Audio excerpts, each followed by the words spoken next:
बहुत ज्यादा तादाद में अपना मुल्क छोड़कर दुनिया के दूसरे ममालिक में मुलाजमत के लिए जाने पे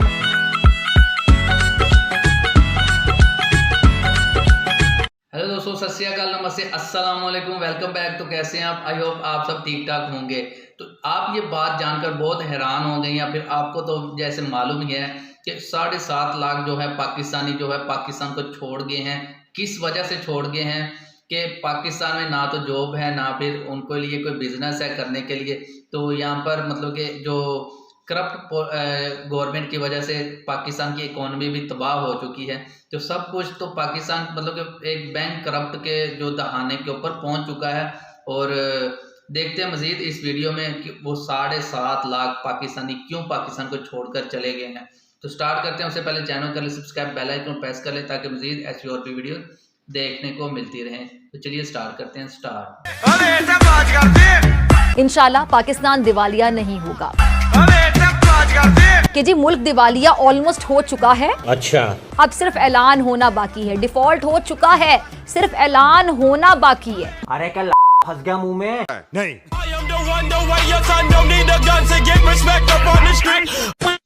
जी तो नाज़रीन, अगर इस वक्त पाकिस्तान की मुआशी सूरत हाल का अंदाज़ा लगाना है तो सिर्फ इस बात से लगाया जा सकता है कि आज अफगानिस्तान की करेंसी की कदर पाकिस्तानी करेंसी से ज्यादा हो चुकी है।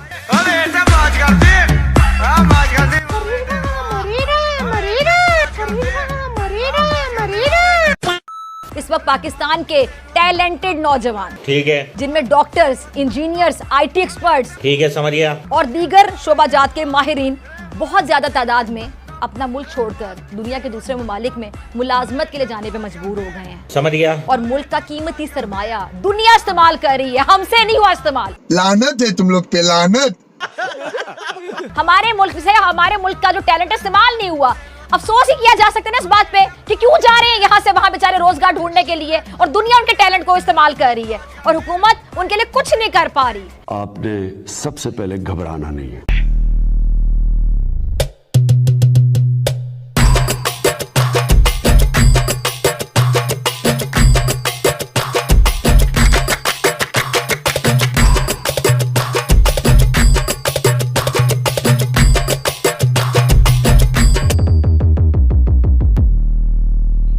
मैं अक्सर पाकिस्तान जाता रहता हूँ और पाकिस्तान से आपके लिए चुनिंदा जाहिलों को चुन चुन कर आपके पास लाता हूँ, और जिनका आप और मैं लेते हैं भरपूर आनंद। हाँ भाई हाँ। तो इन जाहिलों से पहले हमारे चैनल की कहानी शुरू होती है फिजा खलीफा से। पहला मेरा एवरी वीडियो फिजा खलीफा के ऊपर ही होता था। तो बहुत सारे लोगों की हमेशा डिमांड आती रहती है कि भाई फिजा खलीफा, फिजा खलीफा, फिजा खलीफा।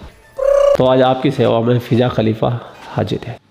तो फिजा खलीफा को यह डर सता रहा है कि पाकिस्तान बन जाएगा श्रीलंका। और मैं तो अब ज्यादा बोल नहीं रहा हूँ, और दूसरा बीच में भी नहीं बोलूंगा। मैं आपको मिलूंगा वीडियो के सीधा आखिरी में। आप फिजा खलीफा की झुंझलाहट का आनंद लीजिए।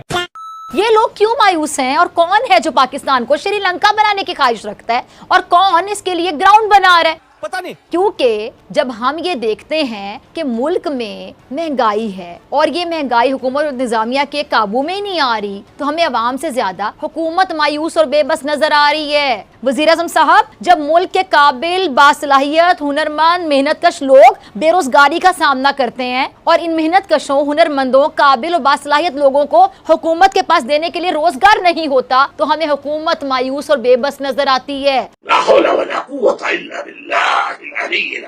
वज़ीर आज़म साहब, पाकिस्तान को श्रीलंका बनाने की ख्वाहिश रखने वालों को मायूसी होगी, नहीं मायूसी हो रही है। यार बच्चों वाली बात करो। आप कह रहे होगी नहीं होगी, ऑलरेडी हो रही है। क्योंकि जब मुल्क में बिजली, गैस, तवानाई का बहरान जानबूझकर हुकूमत की नाअहली और गलत पॉलिसीज की वजह से पैदा कर दिया हो, तो हमें हुकूमत में मौजूद हर शख्स मायूस और बेबस नजर आता। उनको कारोबार के लिए डॉलर्स ही नहीं मिल रहे हो, और उनकी जो बाकी जो इंपोर्ट है वो करने की उनको इजाजत ही नहीं मिल रही। जो रॉ मटेरियल अगर इंपोर्ट करें उसकी इजाजत ही ना हो, और जिससे सनत बाकायदा जो पैदावार है उनकी पैदावारी सलाहियत है वो खो बैठे, और हुकूमत और इसके जो वुज़राए हैं तरक्की और मईशत की बेहतरी के दावे पे दावे करते चले जाएं और कोई दावा पूरा ना कर सके, तो हमें वो दावे करते वुज़रा बड़े मायूस दिखाई देते हैं, बड़े बेबस दिखाई दिखाई देते हैं। और वजीर आजम साहब, पाकिस्तान को श्रीलंका बनाने की ख्वाहिश रखने वालों को मायूसी होगी नहीं, मायूसी हो रही है। जब सरमायाकारी का फुकदान है, तरसीलात ज़र में कमी का सामना है, डॉलर बेलगाम है, रुपया अपनी कदर खोता चला जा रहा है, तो वजीर आजम साहब आपके हर खिताब में मायूसी ही मायूसी,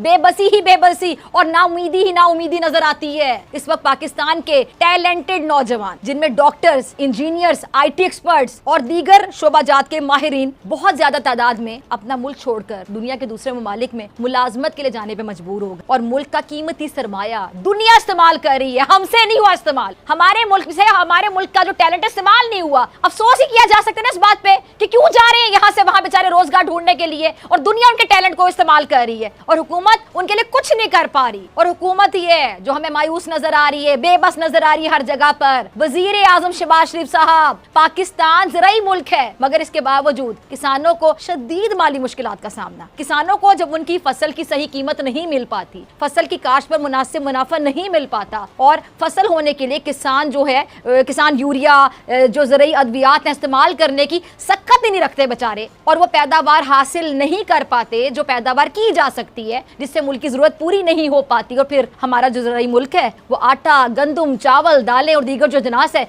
इंपोर्ट करता है। जी तो नाज़रीन, अगर इस वक्त पाकिस्तान की मुआशी सूरत हाल का अंदाज़ा लगाना है तो सिर्फ इस बात से लगाया जा सकता है कि आज अफगानिस्तान की करेंसी की कदर पाकिस्तानी करेंसी से ज़्यादा हो चुकी है। ये सबसे बड़ी निशानी है इस बात की कि रियासत में चाहे कितने ही वसाइल से माला माल हो, बेशुमार दौलत हो और तेल के कुएं हों, कारून का खजाना निकल आए, लेकिन अगर सिस्टम और सिस्टम चलाने वाले ठीक ना हो तो वो रियासत और उसके अवाम ना कभी तरक्की कर सकते हैं, ना कभी इस्तेहकाम और खुद मुख्तारी देख सकते हैं। अफगानिस्तान में क्या था? अमेरिका दहाइयों से वहां तबाही फेर रहा था, खाना जंगी की सूरत हाल थी। अमेरिका के जाने के बाद इंसानी और मुआशी बहरान जन्म लेने वाला था, लेकिन इसके बावजूद इतने मुख्तसर से अरसे में अफगानिस्तान में पेट्रोल पाकिस्तान से सस्ता है, महंगाई पाकिस्तान से कम है और उसकी करेंसी की कदर पाकिस्तानी रुपए से ज्यादा है। वजह क्या है? वजह है कि भले अफगानिस्तान के पास वसाइल कम, खजाना कम, कोई तेल का कुआं भी ना हो, लेकिन वहाँ का सिस्टम ठीक। वहाँ चोरी कोई भी करे सजा हाथ काटना है, कत्ल कोई भी करे सजा मौत है। अमीर और गरीब के लिए कानून बराबर है। अगर किसी जुर्म की सजा कोड़े हैं तो वो गरीब को भी लगेंगे और अमीर को भी।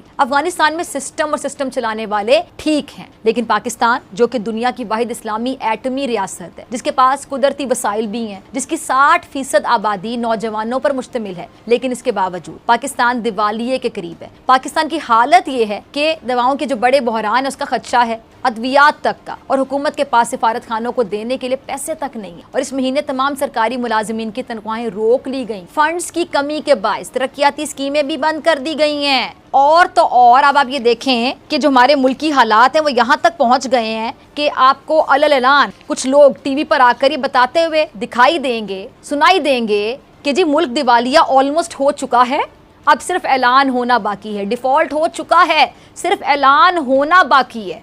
आज डॉन की असेसमेंट है रिपोर्ट के अंदर कि वो कहते हैं कि डॉलर अगर IMF की बात मान ली जाए तो डॉलर एकदम 330 रुपए पे चला जाएगा। और ये 330 रुपए पे डॉलर जाने का मतलब यह है कि आपकी एकदम इकोनॉमी का जो है धर्म तख्ता हो जाएगा। और दूसरी बात यह है कि पाकिस्तान $6 अरब आपके रिजर्व रह चुके। तो दोस्तों, आज की इस वीडियो को बनाने का मकसद या फिजा अकबर या खान जो भी है या खलीफा है जो भी है, तो इसका जो डिबेट सुनने की मतलब मकसद ये था कि पाकिस्तानियों को दिखाया जाए कि हमारा मुल्क जो है वो कहाँ पर खड़ा हुआ है, और इंडिया के साथ आप कंपेयर करने की कोशिश करते हैं खुद को। अब हम तो अफगानिस्तान के भी मतलब के साथ कंपेयर करने की भी अब हमारी सकत नहीं रही कि वहाँ पर जो गवर्नमेंट है वो अपनी कंट्री को कैसे चला रही है और हमारी जो कंट्री है वो अपनी इकोनॉमी को कैसे चला रही है। तो पाकिस्तानियों, आपको चाहिए कि अपनी आवाज़ को उठाएं, इस करप्ट गवर्नमेंट से निकालें और नए इलेक्शन के लिए बात करें। तो पाकिस्तान के अंदर अगर स्टेबिलिटी चाहिए तो नए इलेक्शन की वजह से ही आ सकते हैं। आप इंडिया को देख लें कि नरेंद्र मोदी जो है अपने 8 साल का टन्योर अभी चल रहा है उनका, अभी वो 10 साल का पूरा करेंगे, 2024 में दोबारा उनका इलेक्शन है। और नरेंद्र मोदी जो इंडिया के प्राइम मिनिस्टर है उसने अपने 8 साल में अपनी कंट्री को कहां से कहां पहुंचा दिया, और हम जो है वो लोगों के आगे हाथ फैलाए ही फिरते हैं कि हमें भीख दे दो, हमें भीख दे दो। और ये जो भीख इकट्ठी करते हैं पाकिस्तानियों के लिए, ये खुद अपने बैंक अकाउंट भरते हैं। ये करप्ट इंसान जो आजकल जो गवर्नमेंट में है, शहबाज शरीफ, ये भुट्टो, ये जरदारी, ये सब लोग जो भी बिलावल भुट्टो और वो मौलाना फजल रहमान बड़े पेट वाला, जो उसका तो पेट ही नहीं बढ़ता। कश्मीर के जो है देखिए, कश्मीर के नाम के ऊपर उसने 75 साल से पाकिस्तानियों को जो है वो पागल बना रखा कि कश्मीर कमेटी का चेयरमैन बना रहा। और जब कश्मीरियों को अब हिस्सा देने की कोशिश जो बात आई तो इन्होंने कश्मीर के जो भी मतलब कि उधर का वजीर आजम बना है जो उसको इन्होंने झाड़ के रख दिया, मतलब कि उसकी इंसल्ट की। ये उस वजीर आजम की इंसल्ट नहीं थी, ये उन कश्मीरियों की इंसल्ट थी जिनको आप कहते हैं कि हम कश्मीर का मतलब मालिक बने फिरते हैं। हालांकि कश्मीर एक आज़ाद खित्ता है, हमने उसके ऊपर कब्जा नहीं कर सकते। उसको इजाज़त होनी चाहिए, वो पाकिस्तान के साथ रहना चाहता है रहे, नहीं रहना चाहता वो अलहदा हो जाए। तो आप कोई नहीं होते कि उनका हक भी खाई जाए और फिर अगर वो हक मांगे तो आप उनको मतलब कि इंसल्ट करें उनकी। तो इंसानों की तरह रहें, और अगर इंसान नहीं बनेंगे तो फिर पाकिस्तान की पब्लिक को चाहिए कि इनको इंसान बनाएं, क्योंकि ये जब इंसान जो जानवर बन जाते हैं तो फिर ये इनकी हरकतें जो उल्टी सीधी होना स्टार्ट हो जाती हैं। तो इनकी हरकतें ठीक करने की कोशिश करें। पाकिस्तानियों को कहना चाहता हूँ कि इनको जूते मार कर रखें कि अगर आप जूते नहीं मारेंगे तो ये आपको जैसे 75 साल से हमें जूते पड़ रहे हैं इनसे, और अभी भी पड़ी जा रहे हैं। तो इसकी कोशिश करें कि अब जूते खाने की बजाय इनको जूते मारें। तो मज़ीद अगर इंडिया के साथ आपने खुद को कंपेयर करना है तो इंडिया के जितनी आपको अपनी इकोनॉमी को ऊपर लेके आना पड़ेगा, जो कि हम तो देखते हैं कि इस जो अब चल रहा है पाकिस्तान का वक्त, ये इकोनॉमी ऊपर नहीं आ सकती। तो मज़ीद आप फिज़ा अकबर की जो डिबेट थी या जो भी उसका था, जो भी उसने बात की वो ठीक थी। तो बाकी इख्तलाफ जो लोग रखते हैं वो ठीक है, रखें आप अपना, हर इंसान का अपना पॉइंट ऑफ व्यू होता है। तो मज़ीद ऐसी और भी वीडियोस देखने के लिए चैनल को सब्सक्राइब करके बेल आइकन को प्रेस कर लें। इंडियंस मेरे बहन भाई इसके बारे में क्या कहेंगे वो नीचे कमेंट बॉक्स में कहें, अपनी राय रखें। आपकी मतलब कि राय की जो रिस्पेक्ट होती है हमेशा, तो आपके हर कमेंट का जो है रिप्लाई दिया जाता है। तो आगे भी इंशाल्लाह हमेशा आपके कमेंट्स के जो रिप्लाई दिए जाएंगे। तो आपके कमेंट्स पढ़कर बहुत अच्छा लगा है। अगर वीडियो अच्छी लगी है तो लाइक कर दे, शेयर कर दे, और पाकिस्तानियों को क्या कहना चाहते हैं आप वो नीचे कमेंट बॉक्स में आप मज़ीद अपना बताएं, पाकिस्तानियों को क्या करना चाहिए। तो मिलते हैं नेक्स्ट वीडियो में, तब तक के लिए आप सब अपना ख्याल रखें।